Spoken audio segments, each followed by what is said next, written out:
G'day, legends, and welcome to the Thursday Sesh by Celtic Down Under. I'm your host, Jared, and joining me tonight are Willie and Stephen. How are you, Stephen? Yeah, doing good, Jared. It's lovely weather here in Sydney just now. Don't want to make MD back home sick, but we're just going to move into our first high temperatures of the year. So we're looking at 35 degrees by Monday. So it's looking like a trip to the beach is forthcoming in the next couple of days. Yeah, it's pretty nice down here as well in Melbourne. So can only imagine. How are you doing, Willie?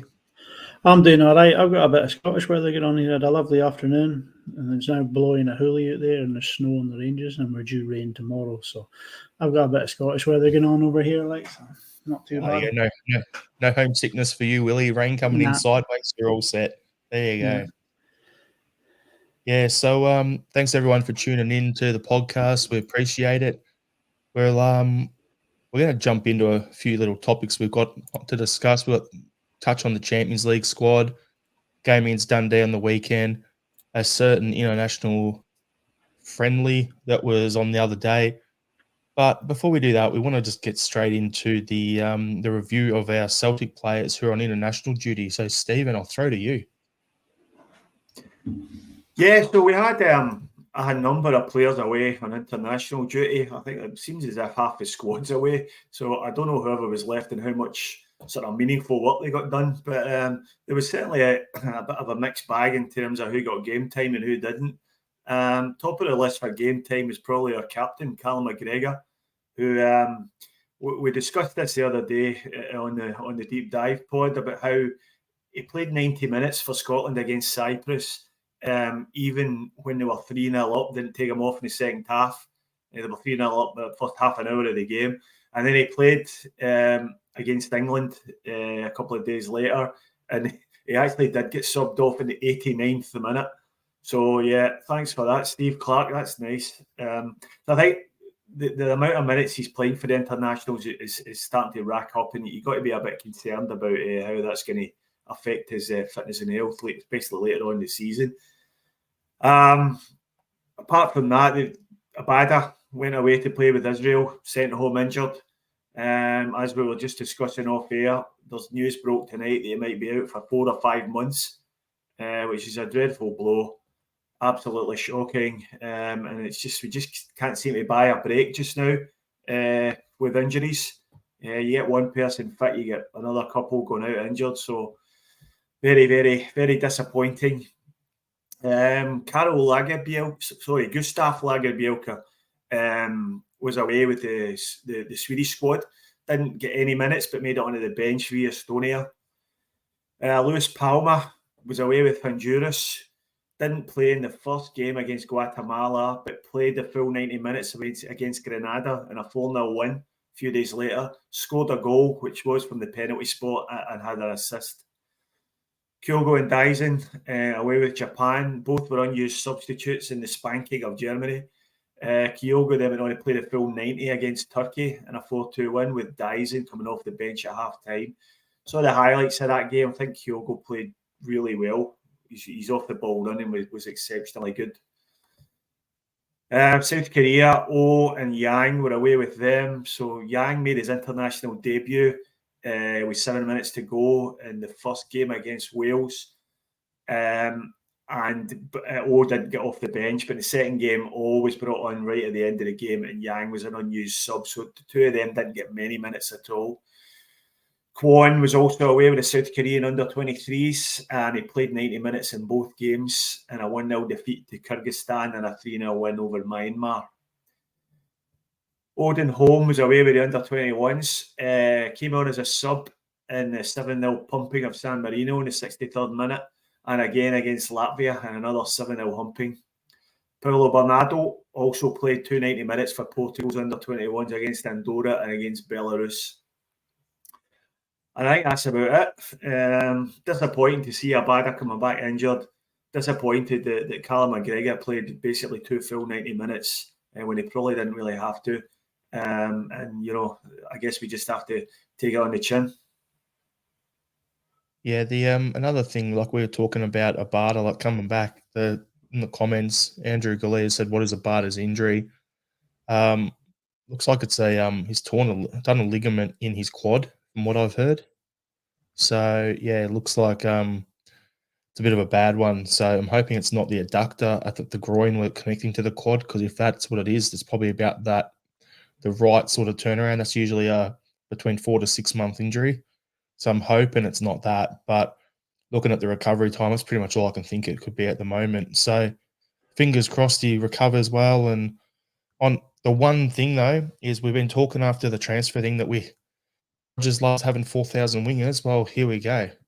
The test is going to happen now, especially over the next couple of months until we get to the next transfer window. So yeah, international football. I'm going to go to you now, Willie, off the back of that rundown. There was a certain team that we passed the 5-minute mark. Yes, so we're not going to lose demonetization for this term on YouTube. A certain team whoring out their training ground to their English overlords. What's your thoughts on that? Oh, it's just sycophancy at its finest, isn't it? The clan base are pitching tents as they're walking up and down the street. Though in England, we're down at Murray Park. It's finally given them something to take their attention off Mikey Beale and his multi-million-pound misfits. Like, it is what it is. I mean, they've gone to a training session at Ibrox, and it's basically porn to their fan base, isn't it? Like, you know what I mean? There's Union Jacks and English flags draped all over the place. Like, it's it makes you sick, really, a wee bit the way they carry on. I don't know how you guys feel about it, like. They used to have pictures of the Queen in their locker room and all that sort of stuff as well there. So it doesn't surprise me. But the thing is, like, okay, I can understand when, like, you're playing in Champions League and say when Atletico Madrid comes to town or, you know, Feyenoord or whatever, they're going to go and train at Murray Park. I can understand that because there's not many other clubs in the city or in the area that are going to have the facilities of a certain standard that they need. So I can understand that for the club thing because we're local rivals, and we'd do the same with Lennoxtown or Barrowfield once we develop that. For other clubs coming in to play them in it, I understand that side of it. But when it's an international team of a country coming into your country that you live in to play against your national team, it is an absolute joke to me. I could never imagine, you know, New Zealand coming over here and getting given, you know, Melbourne City's training things because I'll go for victory. I could never imagine that. Like, that would just be odd to me. So, and then pumping up saying, oh, yeah, go the Kiwis and all this sort of stuff. I just think it's odd. So with Scotland and England, yeah, bit of a doozy in my opinion. What do you think, Stephen? Yeah, I mean, it's moronic behaviour, really, when you see them referring to Scotland as them and England as us, and then the location set to Glasgow on their Twitter profiles. You know, it's bizarre, it's childish, it's just ridiculous, and they're playing to their base, as Willie rightly points out. They're trying to score some staunch points with the sort of less cerebral of their fans, and absolutely 100% they offered that to England. There's no way they didn't. They've manipulated this situation. England could easily have trained in Newcastle, who've got excellent training facilities. It's just a couple of hours down the road, and it's just typical of them.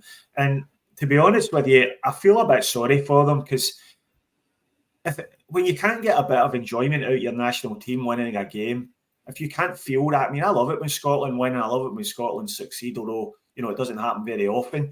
But those moments of success, those moments of wins, big wins, and getting to tournaments on the odd occasion we do, it's worth its weight in gold, particularly with the fact that we don't succeed a lot. For them to, you know, to basically count themselves out of that is, you know, I feel sorry for them, to be honest. I'm more to be pitied than anything else. It's the same with the national anthem, isn't it? Like, you know what I mean? It's a sporting rivalry. Us against England is one of the oldest rivalries in football, and we booed their national anthem. I don't see the English fans jumping up and down on the spot saying, what have we done? That's disgusting. There's only one fan base that's making a noise about it, and it's them. It's like the old song goes, no one likes us, we don't care, unless you insult our English overlords and His Royal Highness, King Sausage Hands the First.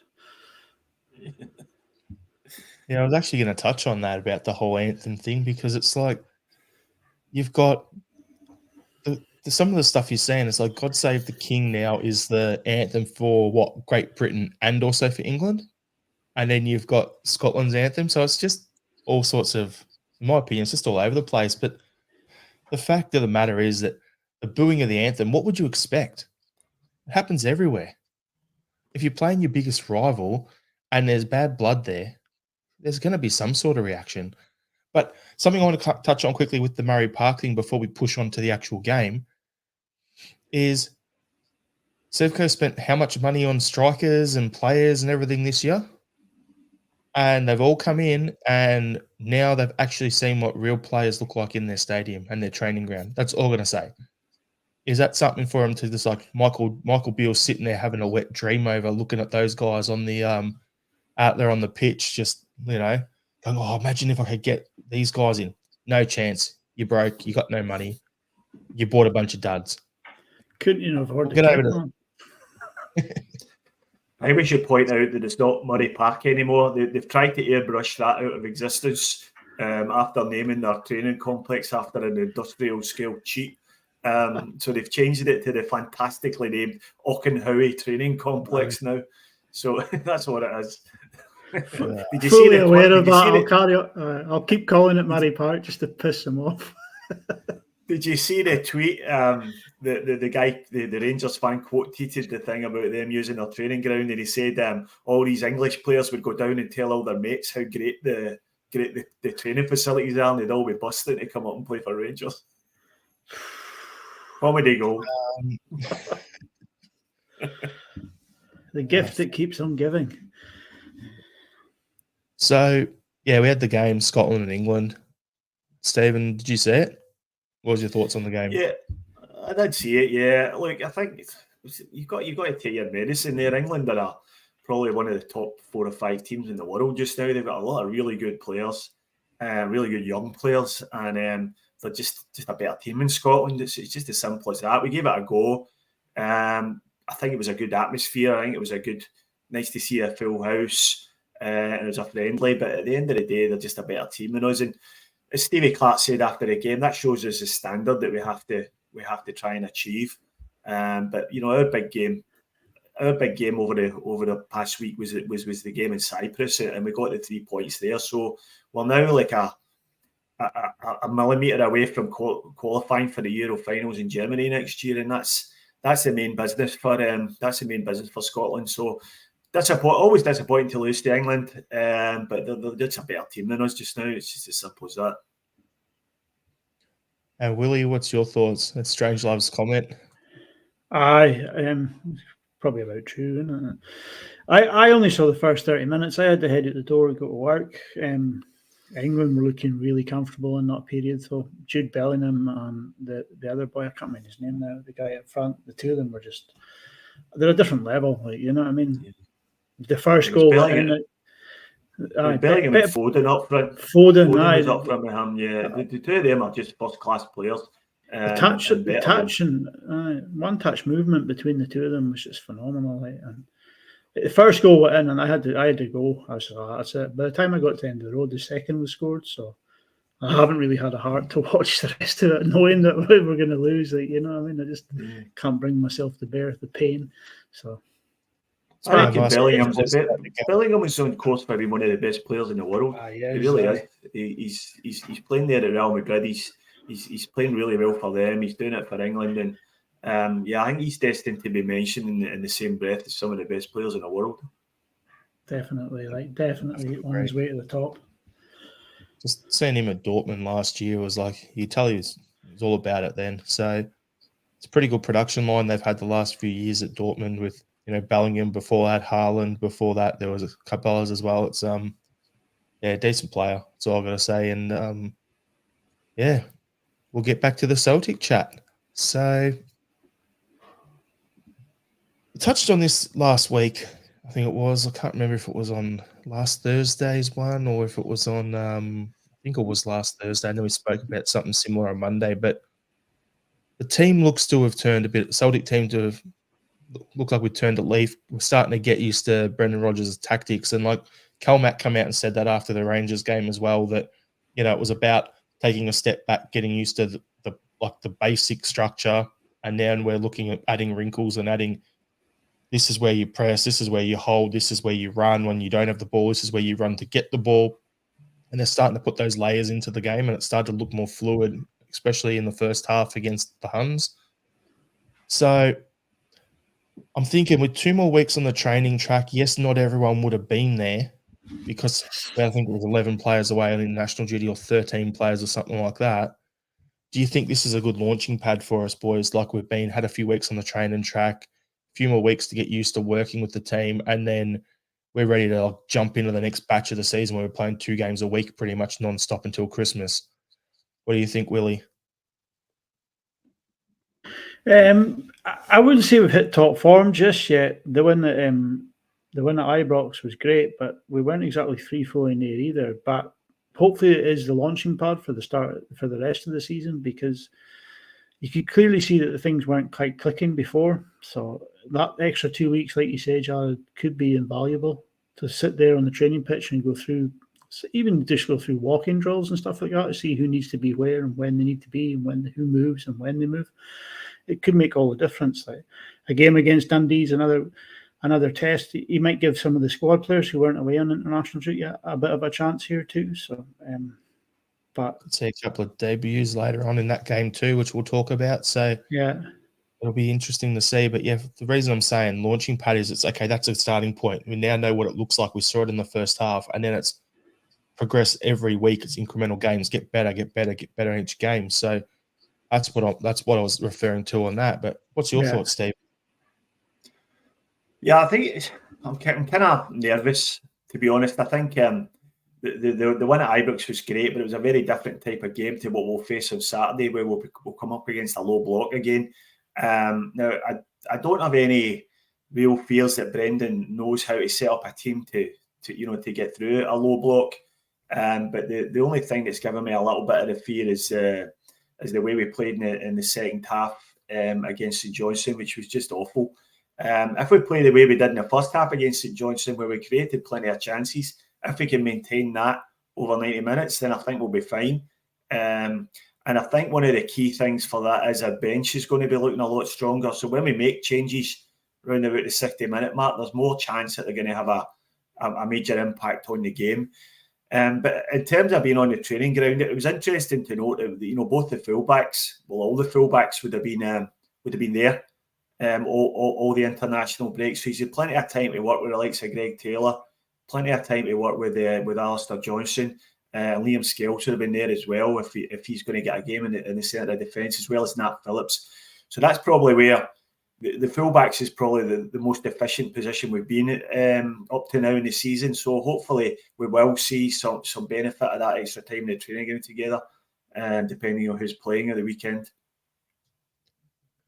What we'll do is we'll just jump straight into talking about the Dundee game on the weekend. We'll talk about it a lot earlier in the pod than we normally do, but we'll just flow from that in that game, and then we'll talk about the European squad to finish the pod off. So, yeah, I think it's going to be interesting. Like saying about some debuts and stuff. So you think Nat Phillips would be a chance to come in, make his debut for the club? So my question to you, Willie, is: do you think that Liam Scales will hold on to his starting centre-back position after his performance in the derby, or do you think Nat Phillips will get that spot?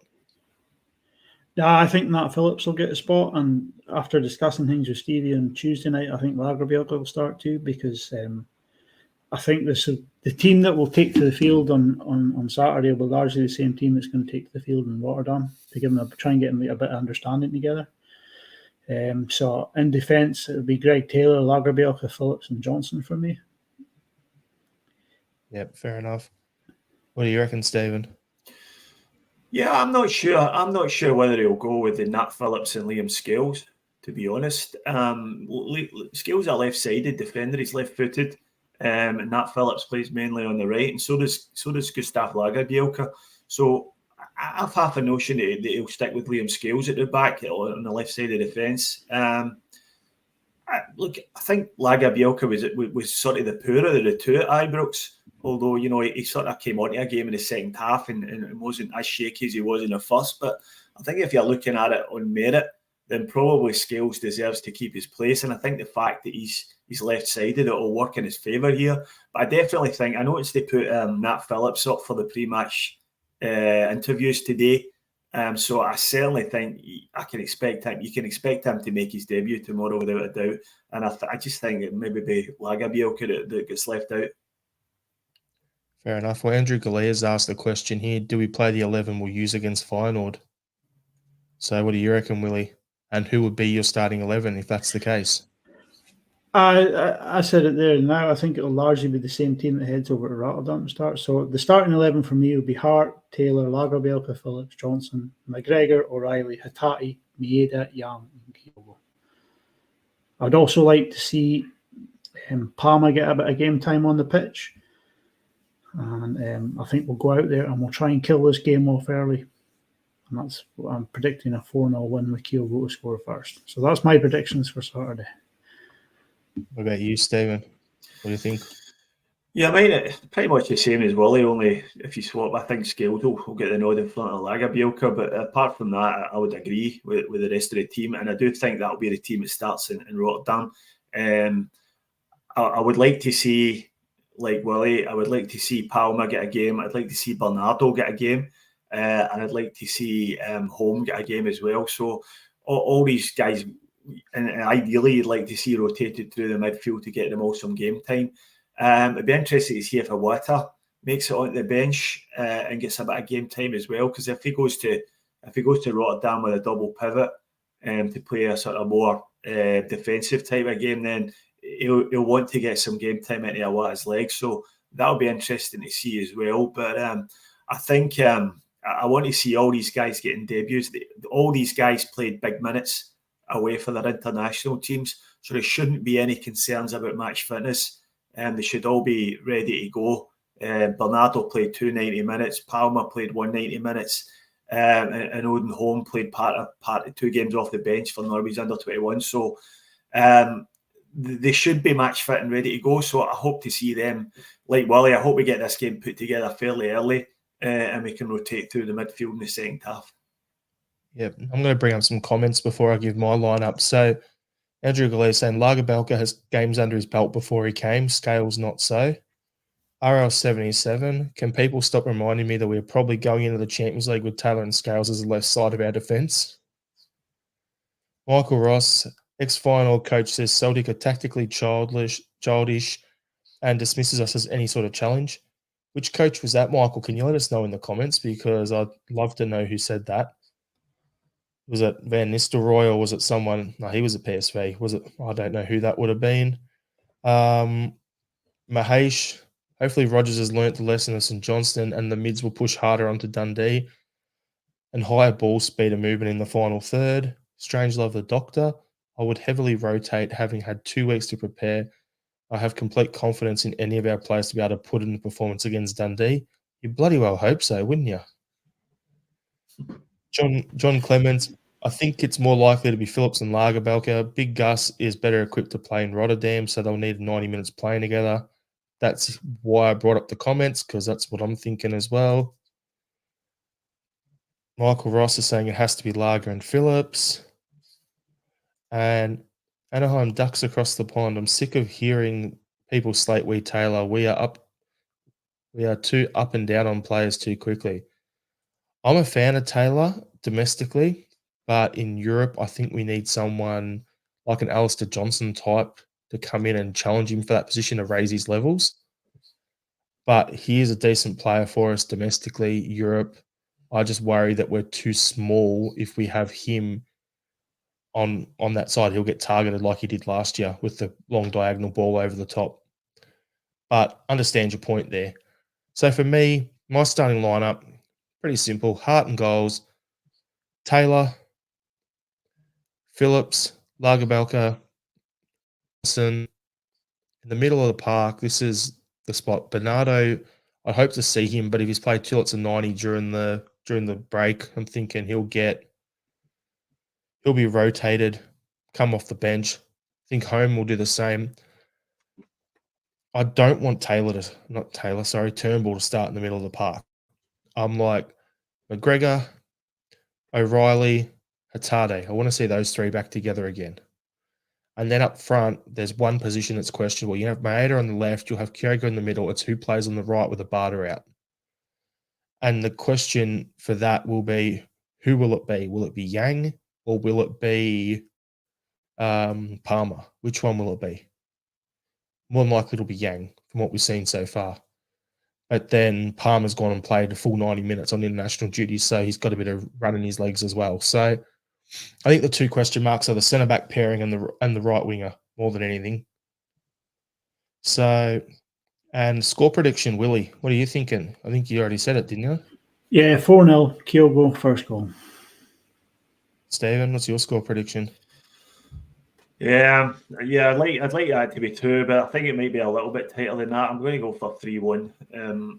I think we've still got a few issues to work out at the back, so I can see us conceding, but hopefully we'll get at least 3 goals out of this game to get our goals plus column moving in the right direction. So I'm thinking there's going to be a massive overcorrection based on us getting, a couple of goals, chalked off at Ibrox. So, that they scored that weren't given. So I'm thinking we're going to cop some VAR shenanigans and we'll do it 4-2. Because they're going to do the whole overcorrection. So, see, it happens to Celtic too, which we see from Scottish refs. So, 4-2, Maeda will score first, but we won't score till about the 40th minute sort of thing onwards.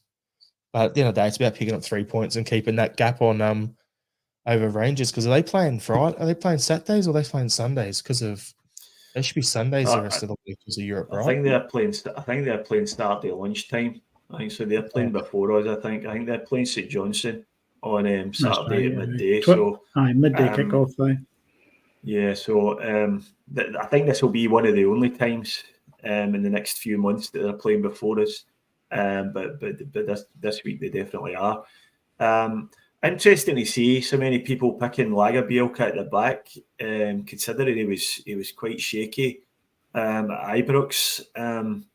I'm interested to know, why people think he'll be any better in Rotterdam, and I don't love the idea of Scales there, as many people are pointing out at the back, but we're not really awash with options.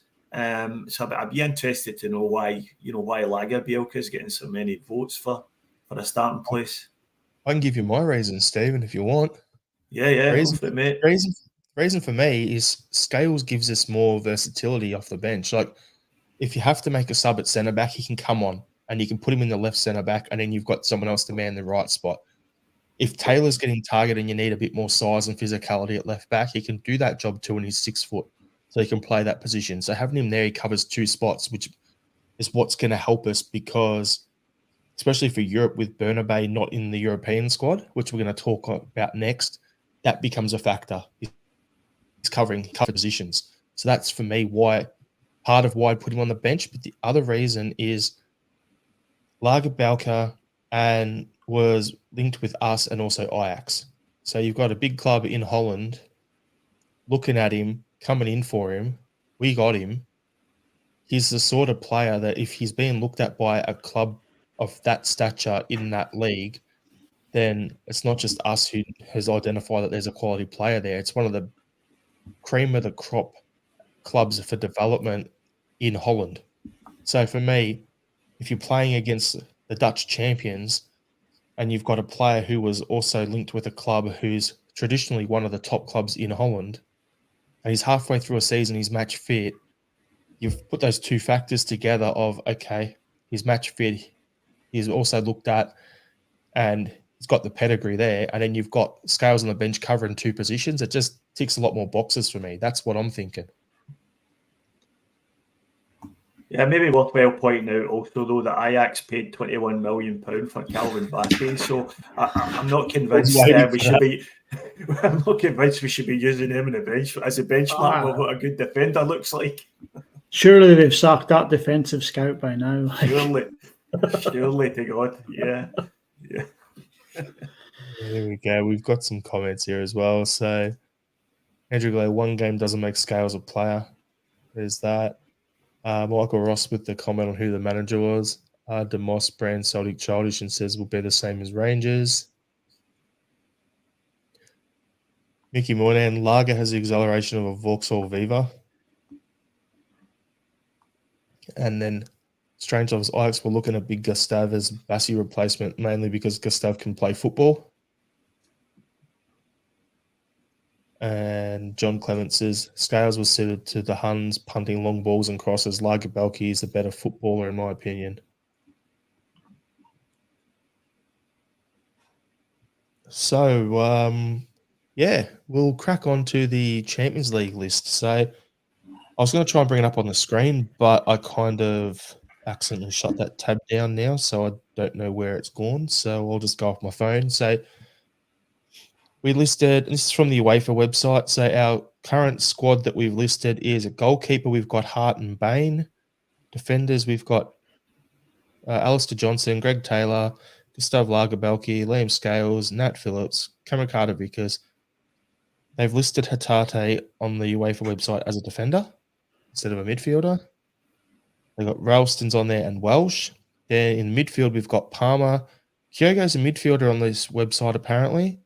Abada's a midfielder. Yang, Home, Owada, Bernardo, O'Reilly, McGregor, and Forrest. And then as the forwards, this is for a chuckle, they've got Mikey Johnson, Desmond Maeda, O, and Turnbull as a forward. So whoever's put that in, they've probably got the work experience kid to enter it in, I reckon. But there's the whole factor of you have to have a minimum of 8 association or homegrown players factored in, right? So when picking the squad, the association trained players that we have in our squad are Bain, Taylor, and Turnbull. The Celtic trained players are Ralston, Welsh, McGregor, Forrest, and Mikey Johnson. So that's how we covered off the 8 that we had there to cover that criteria. Now, that means that there was some players left out. So what we'll do is I'll get your overall opinion first up on the squad there, Stephen. But Bernabé's been left out, along with Naroski's been left out, Tilio's been left out, and one has been left out. So what's your thoughts on the squad? Yeah, well, I think it sort of highlights how poor the transfer window went for us. The fact that we've got glaring holes when you see it laid out in paper in front of you, and we've only really named one out-and-out left back in our Champions League squad, and we've named 2 goalkeepers, and one of them is Scott Bain. Then I think that shows you where things went off the rails completely. I think Bernabé, although I don't rate him as a player, and I don't think he's got a long-term future at Celtic, I think he's been a bit unlucky in that he's fallen foul of this homegrown players rule. And I think it ultimately came down to a choice between him and Scales. And the fact that Scales can play centre-half, and we've got a lot of centre-halves missing with injuries, sort of tipped to Scales, if you pardon the pun, in his favour. So I think you'd find if we had a load of centre-halves fit, then I don't think Scales would have made the squad, and Bernabé probably would have. But just the fact that we don't, and I think that's what cost Bernabé's slot. Apart from that, Nawrocki missing out is disappointing. I think that sort of tells us they're not expecting him to play much football this side of Christmas, probably, and that's why they've left him out. And the same probably goes for Tilio. I think that Tilio's injuries he's probably, according to Rodgers, he's back training again, but he's a long way from being match fit because he's missed his entire pre-season. So he's got all that to squeeze in. So I think the same goes for him. I don't think you'll see much of Tilio before Christmas. And I think that's why he's been left out of the squad. Kwon kind of speaks for himself. He's not looked up to it in the minutes he's been given in the pre-season friendly. So I wasn't expecting him to be named. And guys like Forrest and Turnbull, ideally you wouldn't like to see them in there, but they're there because they're homegrown players and they fulfil that criteria. So, like it's a bit of a reality check when you look at it laid out in front of you. Yeah, it's. I mean, the Narowski one's the one that sort of raised my eyebrow, but that just sort of signals to me that his injury might be a bit more severe than we first thought, because we're all kind of thinking he would be back halfway through the Champions League group stages. So I'm starting to think he might not see Christmas football again until about Christmas time. So, but I'm not really shocked at Kobayashi and Bernabe not making the cut. Neither of them have really set the header on fire this season, and Bernabe's performance at Ibrox was a little bit concerning. So, and that's against a bang average Sevco side. Can you imagine what his if he starts playing that sort of if he starts to play that sort of way in the Champions League, we'll just get rinsed down that left hand side. But other than that, I think the selection is pretty straightforward. It speaks for itself. But as you say, Stevie, it kind of there's a lot of holes in that squad that you look at and you think, oh my God, what are we doing with this? I mean, especially as Scott Bain is backup goalkeeper, like, you know what I mean? Joe Hart, I mean, if he goes to put his hand at it's not a thunderbolt at a shot and somebody breaks his finger, that's it. You've got Scott Bain as your first pick goalkeeper. Right? Doesn't really fill you with much confidence, like. Alistair Johnson will jump in goals because he's nuts. He just does do whatever, like, you know what I mean? Yeah. Kyogo would probably do it, like. So this is how bad it is. I rattled off who wasn't in the squad and I completely forgot about Kobayashi. That's pretty bad. Yeah, I forgot about him as well. But I mean, again, you're not picking Kobayashi in the squad. No. You know, he's been pretty awful, to be honest. That homegrown rule really hampers us. I mean, we could have other players in there who could make a difference to us, but in the end, you've got to pick Mikey Johnson and Scott Bain. Whereas if you're in England, you might have we've got plenty options in Man City. They'll have Jack Grealish and players like that who can just sit on the bench or get first team football. They quite easily meet their criteria, whereas we're hampered due to the size of our country. It does. Hopefully there's somebody's challenging it, and hopefully they'll win it, like, because it is a hindrance to us, like. Yeah, so I think it's worth pointing out as well that all the young kids in the B squad are also eligible. The B list players, so likes of Rocco Vata, likes of Mitchell Frame that signed an extension. These guys are all eligible to play, so I wouldn't rule out seeing some of these guys at least making it onto the bench in some of these games. And you know, I know Mitchell Frame's a left back, so that's at least something. Another left back there that you could pick in an emergency. I had that on my phone ready to go, Stephen. I was looking something up while you and Billy were talking. So I was looking when the list had to be put in by who has to be on list A. So you've got to have 25 players on list A during the season, of which 2 must be goalkeepers. As a minimum, 8 of those players are reserved exclusively for locally trained players, and no club may have more than 4 association trains of those 8. So you've got to be minimum 4 and 4 of those 8. Well, we're 3 association and 5 club trained. Your list B, which is what you just touched on, was your list B player is any player born on or after 1st of January 2002 has been eligible to play for the club concerned for an uninterrupted period of 2 years since his 15th birthday by the time he registered with UEFA, or a total of 3 consecutive years for a maximum of 1 loan period to a club from the same association of a period not longer than 1 year. So basically, Scales would count on our list B because he's been with us first year and then he got loaned, and now this year's his 3rd year. So he would classify on list B as well, potentially, depending on his birthday.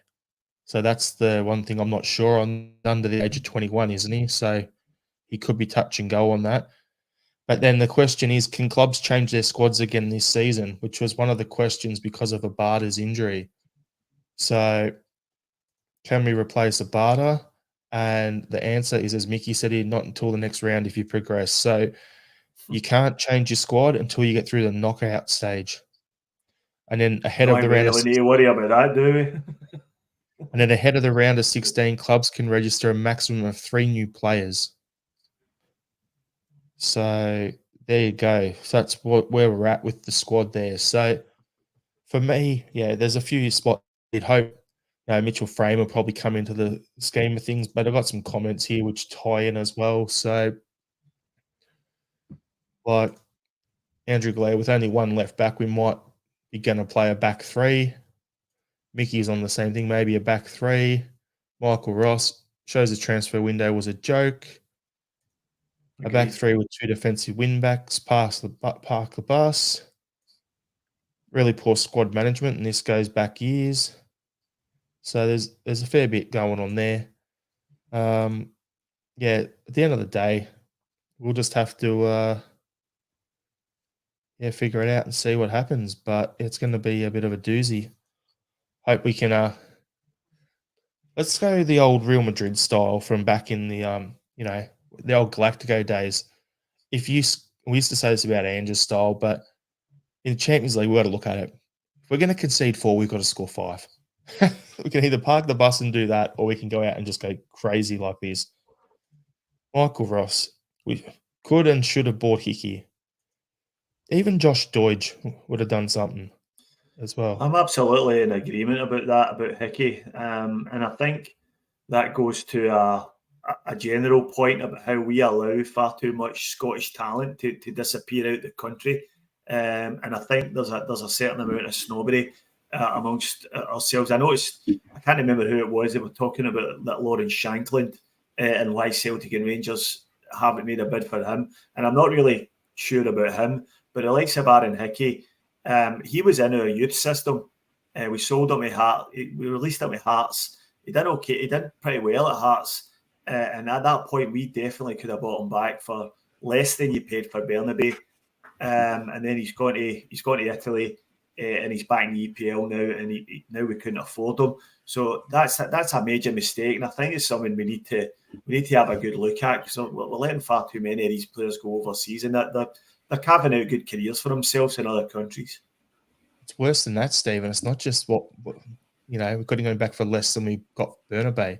You've got to go back further, because we had Tierney. Tierney moves on. With Bolingoli's money wasted. And then you've got Bernabei as well. So there's 2. What's that, about £6 million spent between the two of them? There you go. And there was another young fullback.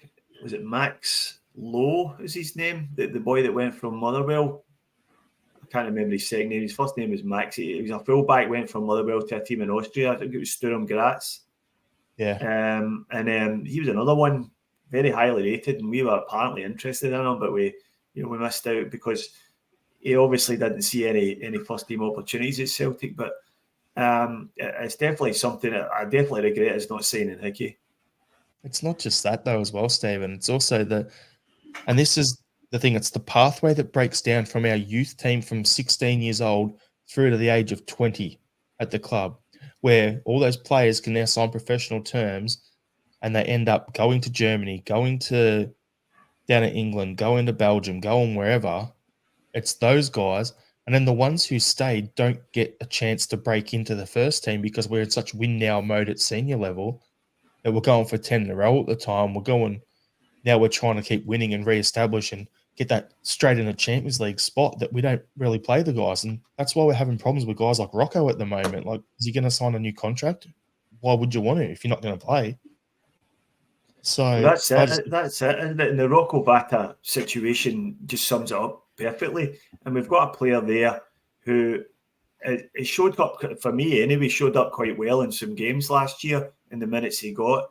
And what have we done over the summer? We've got to sign 2 players that play in the same position he's playing, and then we wonder why he wants to leave. It doesn't make any sense. It wouldn't make sense. It doesn't make any sense. And the fact that we are now turning down bids from other teams, from other overseas teams who want to take him, teams in Italy who obviously see potential in him, and we're asking him to sign a new contract. Well, I'll tell you right now, if I was Rocco Vata's parents or his agent, I would tell him to get out of there, because he's not going to get any game time. Maybe he might be in with a little bit of a sniff now that Abada's out long term, but that doesn't seem like a team who's invested in Rocco Vata when they go and sign 2 players, as you say, same age, same position. That's just a roadblock to his career development. And we had the same issue with Ben Doak as well. Andrew Galea, no reserve league. And then Mahesh, I think Vata has bigger fish to fry than Celtic. Yeah, but so did what was his bloody name? Karamoko thought the grass would be greener by going to France, and look what's happened to him. He's now about Hull on loan. What was the guy who went to Chelsea all those years ago as well? The young Ismail kid. Farouz. Yeah, there you go. So it's not always greener, but the problem is we need a pathway, like the perfect club. Like when you're talking about the Hickey situation, I mentioned Ajax earlier, and I don't like them as a fan base. I think they're a bunch of feral bastards, but I respect their youth development program that they've got. Also, what the Red Bull system has, and these sort of clubs with what they do and the way they bring their players through. Like, there's players that I was trying to remember who it was, but there was some centre back we were linked with years ago, probably when Lenny was in charge. After the whole shower incident happened, right? And Lenny had come in, and we're looking at this centre back, and we looked at him, and it was like we quoted 2.5, 3 million. I remember this story because I thought it was pretty funny, but it was 3 million we were quoted, but then Ajax went and got him for like 1 million. And you're like, how did that happen? Because they had a 50% sell on. Mm-hmm. So basically, if they paid the 3 million, 1.5 that's coming back to them.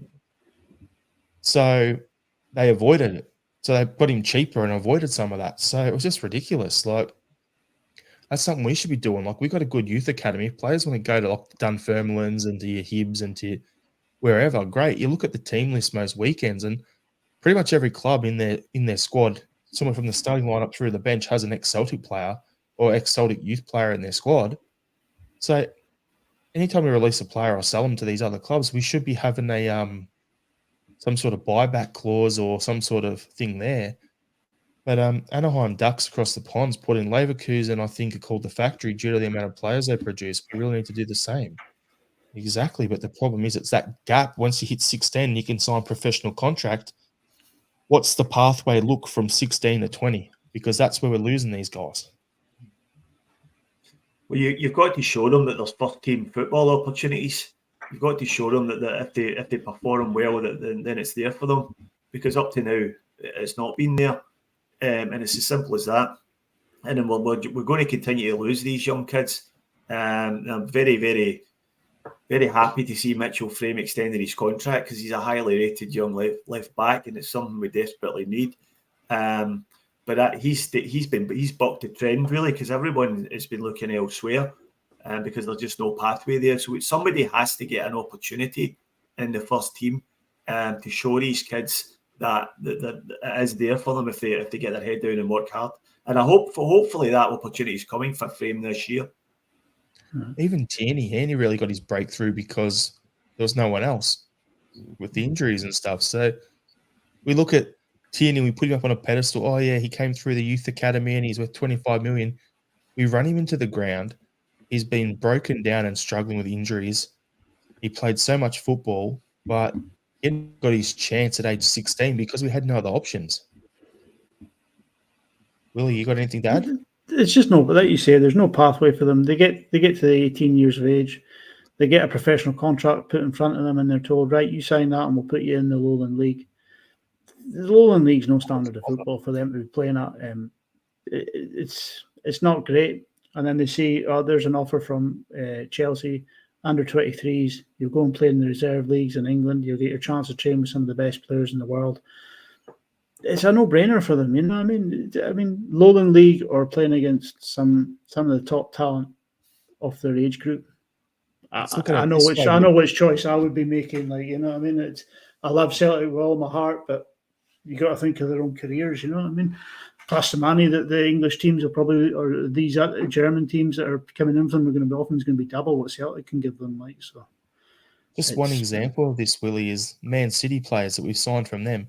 Guys like Paddy Roberts that they bought for, what was it, 12 million from Fulham, and put him into their reserve system before he came to us for a couple of years. Olivier Ncham, Dedrick Boyata, Jeremy Gadetti. Frimpong came from them. Jeremy Frimpong, there's another one. There's 5 off the top of our heads that's just come from that system.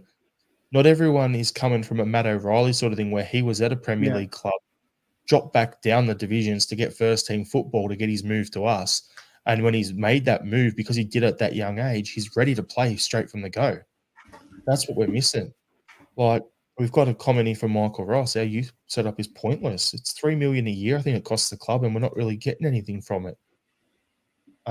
Strange Love the Doctor said, I agree with Stephen on this. The squad ideally should have 2 top players fighting it out for first team to start, and then supported by a youth potential for the 3rd and 4th. We need a director of football with long-term KPIs. I kept saying it's the conveyor belt that we need. We need to have the starting quality guy. We need to have their replacement underneath them, challenging and developing. So when, say, for instance, if we were to talk about, let's pick a random player and go, let's go Hatate, for instance. Hatate starts, we know more likely at the end of the season he's going to get a move. So we sign someone to come in underneath him, like Home, for instance, to develop for that next 12 months. So when Hatate moves on, Holmes ready to go straight in the starting lineup and play. And then, ideally, as you're saying there, Strange Love, we have someone from the youth academy coming in to be that replacement player, that new second stringer to develop underneath Home the following season. It's the best way it should work, but, common sense. Yeah, so the B team needs to be able to get promoted. That ceiling they have at the Lowland League is too low a bar. And that ceiling that they have set needs to be in the Championship. They need to be able to rise and get relegated if need be from the Championship down to Division 1. Fair enough. But they need to set the bar and say, look, they can go all the way up to the Championship if need be. That's what all the big teams in Europe do. That's why they have production lines that are just wheeling off player after player after player after player. Scotland, it's a closed shop. You've got 42 clubs who have their position in the league and they're not prepared to budge on it. And I'm doing stuff for a deeper dive, and I'll maybe go into a little bit more of it with Stevie one of these weeks pretty soon. But it's the whole structure of the system for the B team. It's not working, and that's why we're not getting any sort of product out of it. So I'll bring up a couple of comments here, and then we'll go to you, Stephen. So Andrew Glare talking about the reserve league. Imagine Varda and his mates playing alongside Awada and Ralston. Then you've got the old idea to loan them out. Smell the Glove's got a good idea. There should be a permanent European under-21s league. Even if it was us in the clubs in the lowlands over there, like the low countries like Belgium, Holland, Danish clubs, the old Atlantic League that was spoken about, even if it was a bunch of them with all their youth and under-21s playing in the same league, at least it's a better pathway than the Lowland League. Andrew's like, our fringe senior players need somewhere to play as much as our youth do. Yeah, like if we got Kobayashi coming over, learning a new country, he needs to get used to playing football in Scotland. If he's not going to be able to play in a reserve league, that'd get him up to speed quicker. And then Pete McGee's comment is, Varda plays international level for the under-21s. Doak gets a run out with Liverpool, yet we hardly ever played these young guys. And that is the issue.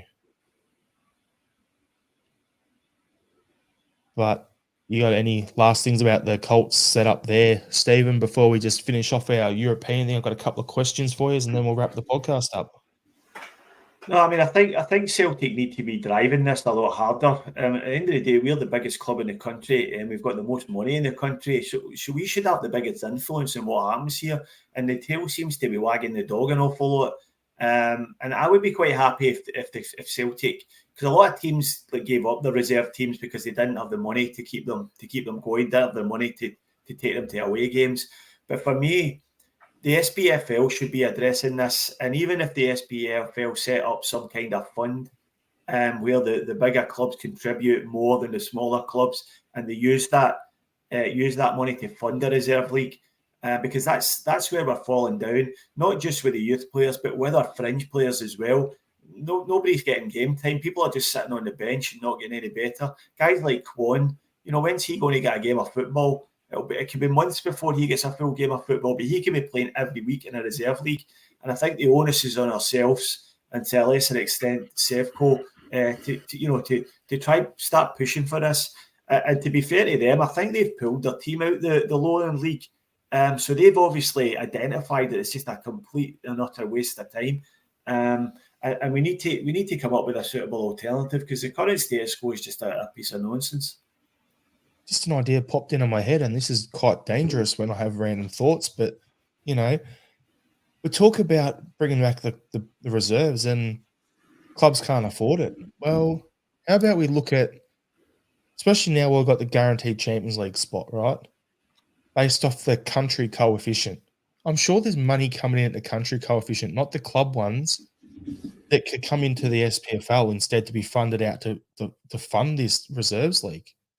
Like, that's a way to do it. So it doesn't matter if it's us, if it's Sevco, if it's Hearts, if it's Aberdeen, whatever, playing in whatever 3 levels of European football, whatever money comes into these clubs at the country coefficient thing, then that needs to filter in to pay for the reserve league.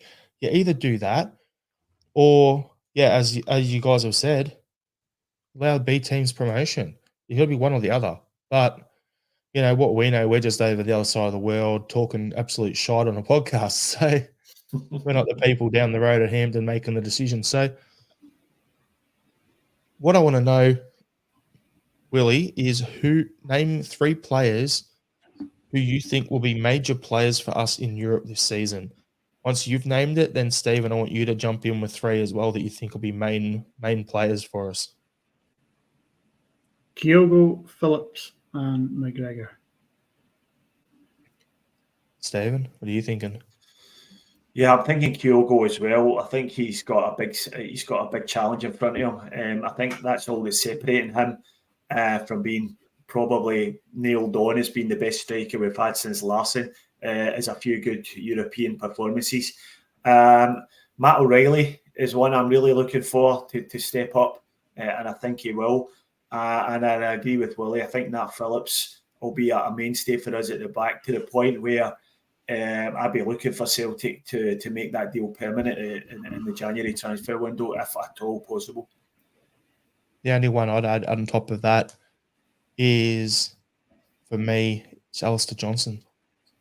It's the only other one. Like, you guys have touched on all the other ones I'm thinking of, but I think Alistair Johnson will be a key player for us, especially if we're trying to hit on the counter attack in Europe. With his work rate going both ways on the field, I think that's gonna, open things up for us big time. So he's the one I'm looking forward to the most. You already hit the others like Kalmack, O'Reilly, Kyogo, Maeda, the usual names and suspects and that there, and Phillips and all that. But for me, Alistair Johnson. Well, I think we'll start wrapping the pod up. So thanks everyone for tuning in. If you're watching on YouTube and you haven't done so, hit the subscribe button, hit the notification bell so you get the notification every Monday and Thursday when we go live, and you also get notifications whenever any random pods come out, like the weekend review, any deep dives, any Tim talks, any of that stuff comes out. You also get notified. Do us a favor on YouTube as well. Hit the like thing. It helps us in the algorithm. If you're listening on your podcast, like it, share it around. Appreciate each and everyone's support of the podcast, and we'll go some final thoughts to finish the pod. So, Willie, your final thought? No real final thoughts for me. I'm just wanting to get the Celtic Dundee game on, get back to domestic football. So, Stephen, your final thought? Yeah, I finally got round to watching Ted Lasso on Apple TV. I'm into season 2 now, and I can thoroughly recommend it. I'm completely hooked. So if you're thinking about watching it, give it a watch. My final thought is, I don't know much about the guy, but Hamza Youssef smirking while the Tartan army booed "God Save the King." Slow clap. Go Hamza. Brilliant. Good job. All right, everyone. Thanks for tuning in. I'll speak to you next week. Hail, hail, and hopefully we get the win on the weekend. Hail, hail. Hail, hail, folks.